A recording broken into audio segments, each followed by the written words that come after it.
You hope I'm gonna whoop your ass, bitch. Watch. Keep running your mouth. Watch. The untouchable True School Sports Empire proudly presents something the boxing games are missing. Hey, what's going on? It's your boy BT, and I came here to talk some boxing with the thousands of True School Sports subscribers. All right, so I had a little bit more I wanted to say about Shakur Stevenson because he's given me more things to talk about in the aftermath of the fight. Now, he went on Twitter, and he had a whole lot to say about some of the criticism he received. And first and foremost, the first thing he did was apologize, not to the boxing fans, not to the paying customers who fund his paycheck. And by the way, there weren't even a lot of people at the T-Mobile Arena.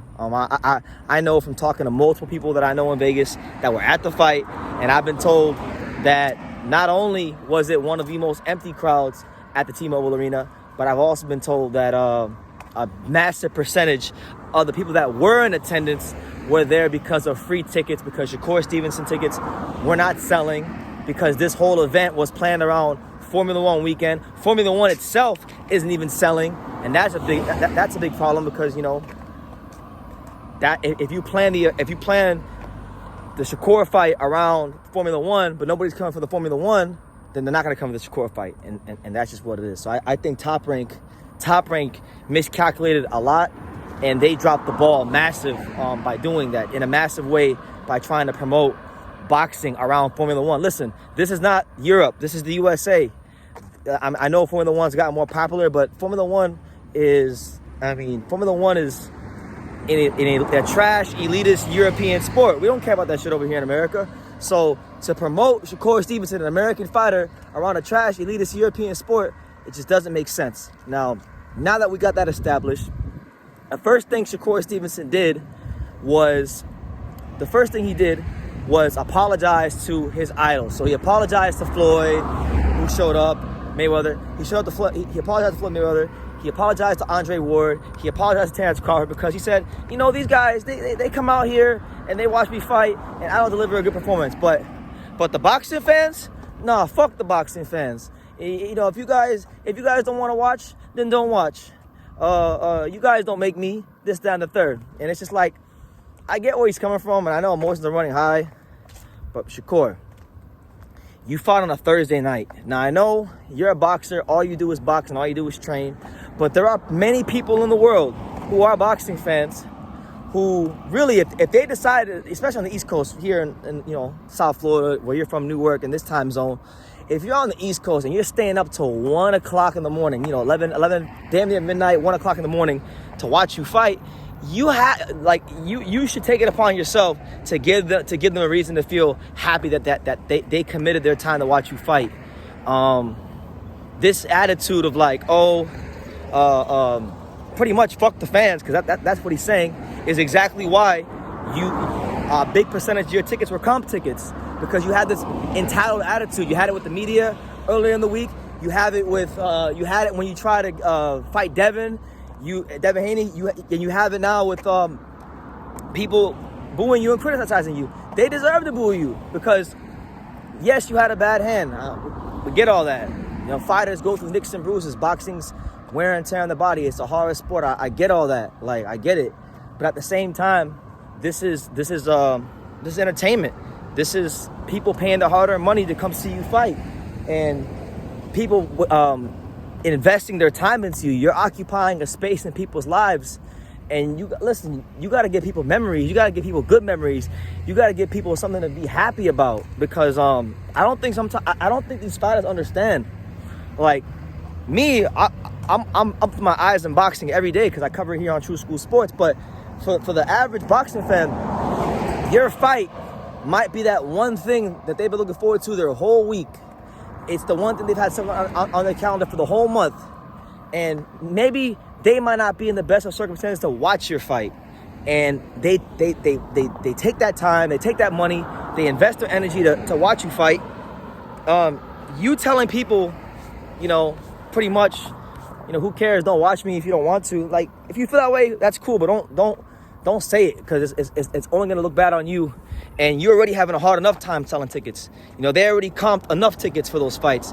They already gave away enough free tickets for the fight against Edwin De Los Santos. You don't need to be telling the handful of people that actually are paying the hard-earned money to pretty much like, F you guys. And that's what he did. So you thank your idols. You apologize to them for not performing, but really and truthfully, Shakur Stevenson should be apologizing to the paying customers of boxing, because you got into a position where a lot of fighters want to be in boxing. Top Rank's behind you, the ESPN machine is behind you. You getting a big card in prime time, and you didn't take the best advantage of it. Think about it like this: if somebody watches boxing for the first time, and the first fight they watch is you versus Edwin De Los Santos, you be honest with yourself, in your heart of hearts, in your spirit. You really think that would turn someone into a boxing fan? I don't think so. I don't care what nobody says. I don't care what nobody says about, oh, you don't appreciate the sweet science. No, I do appreciate the sweet science, but that wasn't the sweet science. Not engaging and refusing to throw your left hand and staring at the referee anytime Edwin De Los Santos gets close to you, that's not the sweet science of boxing. That's actually, I think Shakur Stevenson's performance last night was actually a microcosm of a greater problem of what a lot of American fighters have been getting away with for a long time. With just bad refs that don't enforce the rules in boxing. And it's why, again, I'll repeat it again. Like I said in my last video, it's why boxing is going to Saudi Arabia. So, I just think Shakur Stevenson and a lot of these fighters, like Shakur Stevenson, Frank Martin, Richardson Hitchens, Teofimo Lopez, a lot of these guys, Ryan Garcia, a lot of these guys are out of touch with reality, and they're not really doing anything to help create fans of the sport. Honestly, if anything, they're doing what they're doing is pushing people to go watch other sports, to go watch how you doing?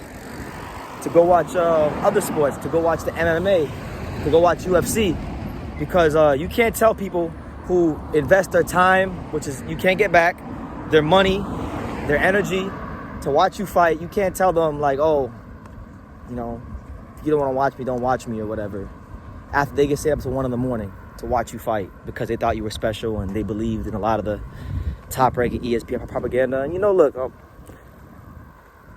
I'm not taking no joy in making these videos about Shakur Stevenson. Again, big fan of him. I've spoken highly about him. I think the world of the guy as a boxer, but I gotta call a spade, and I don't really care. I'm to the point. I reached that point covering this sport where I don't care about getting interviews from certain fighters anymore. I've already interviewed enough fighters to the point where, like, I don't want to say that the thrill is gone, but it's like, okay, if these guys don't want to do interviews with True School Sports, then it is what it is. Like, it is what it is. I'm more important.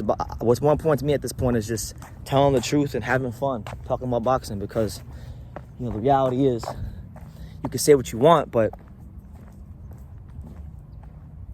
American boxers, fighters in this country, in the USA, they're struggling to become stars. And the reason they're struggling to become stars is because they can't be real about anything with themselves, because they have a lot of PR people and yes men around them that won't keep it on 100 with them about anything. So when they get under the lights, they don't perform up to par, and then everything comes crashing down. But I digress. Just wanted to say that because I feel like you got Shakur Stevenson apologizing to Andre Ward and Floyd and Crawford, when he really needs to be apologizing to the boxing fans and to the paying customers, the couple thousand paying customers that were actually in attendance that paid for those tickets. Not the ones that got free tickets. You don't got to apologize to them, because they were just there because they had nothing else better to do on a Thursday night in Vegas, and it was free. So, you get what you pay for, I guess, right? You get what you pay for. It's free. Why not? They went to the fight. But the ones that paid their hard-earned money, that's who you need to be apologizing for, because that's who matters at the end of the day in this sport of boxing. So I'm going to leave it at that. Y'all let me know what you think about Shakur Stevenson apologizing to, Floyd and Ward and Crawford, but offering no apologies to the boxing fans, to the paying customers, to the viewing audience, and pretty much just saying, like, fuck the boxing fans, which is typical. It's typical these days of modern fighters. But leave your comments down below. Make sure you guys take the time to subscribe. And like I say in every single one of these videos, you can love me or you can hate me, but I'm just a kid from Daniel. So until next time, take care, guys. Thank you for watching another video on the untouchable True School Sports empire. For more great boxing content just like this video, click right here and make sure you subscribe. Much love from sunny South Florida.